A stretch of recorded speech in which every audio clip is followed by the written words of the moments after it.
Hi hello welcome to Jason media. కోటేశ్వరుడైన జబర్దస్త్ సన్నీని lover ఎందుకు వదిలేసిందో తెలుసా? అప్పటి నుంచే మందుకు బానిసై. జబర్దస్త్ సన్నీ గురించి ప్రత్యేక పరిచయం అక్కర్లేదు. ఈ నటుడి అసలు పేరు సునీల్ చంద్ర. సుడిగాలి సుధీర్ టీంలో కామెడియన్గా మంచి గుర్తింపు తెచ్చుకున్నాడు సన్నీ. ఎప్పుడు తాగుబోతు క్యారెక్టర్ చేస్తూ ప్రేక్షకులను నవ్విస్తూ ఉంటాడు. అయితే ఎప్పుడూ ఫన్నీగా కనిపించే సన్నీ జీవితంలో ఒక బ్రేకప్ స్టోరీ ఉంది.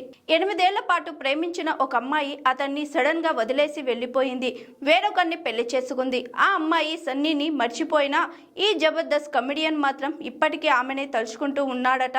ప్రేమించిన అమ్మాయి మోసం చేయడంతో ప్రేమ పెళ్లిపై నమ్మకం కోల్పోయి నిజంగానే మందుకు బానిసయ్యాడట. అందుకే ఏజ్ ఎక్కువై ఉన్నా ఇప్పటికీ పెళ్లి చేసుకోలేదట జబర్దస్త్ కమెడియన్. ఇప్పుడే కాదు, అసలు పెళ్ళే చేసుకోనని ఓ సందర్భంలో చెప్పుకొచ్చాడు సన్నీ. నేను ఒక అమ్మాయిని గాఢంగా ప్రేమించాను, తను కూడా నన్ను లవ్ చేసింది. సుమారు 8 ఏళ్ల లవ్ చేసుకున్న తరువాత ఆ అమ్మాయి గవర్నమెంట్ జాబ్ ఉందని వేరే అబ్బాయిని పెళ్లి చేసుకుంది. అందుకే అప్పటి నుంచి పెళ్లి చేసుకోలేదు. ఇక ఇదే సన్నీ వ్యక్తిగత జీవితం గురించి అతని స్నేహితుడు కమెడియన్ రామ్ ప్రసాద్ గురించి మాట్లాడుతూ, సన్నీ మంచి కోటీశ్వరుడు, వాళ్ళ దగ్గర బోలెడన్ని డబ్బులున్నాయి. బ్రేకప్ తర్వాత పెళ్లి చేసుకోమన్నా చేసుకోలేదు. లవ్ ఫెయిల్యూర్ వల్ల లైఫ్ ని అలాగే వదిలేశాడు. వాళ్ళ అన్నయ్య వదిన పెద్ద డాక్టర్లు. పెళ్లి చేసుకో మంచిగా ఉండు అని చెప్పినా వినలేదు.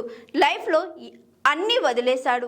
పెళ్లి చేసుకోమని ఎంతమంది చెప్పినా నాకు పెళ్లి మీద ఇంట్రెస్ట్ లేదు అంటాడు. ఇంటికి కూడా రెగ్యులర్గా వెళ్ళాడు. మా రూమ్లోనే లేదా ఎవరో రూమ్లోనో తాగుతూ ఉండిపోతాడు అని అన్నాడు రాంప్రసాద్. ప్రస్తుతం ఈ కమెడియన్ కామెంట్స్ నెట్టింట వైరల్గా మారాయి.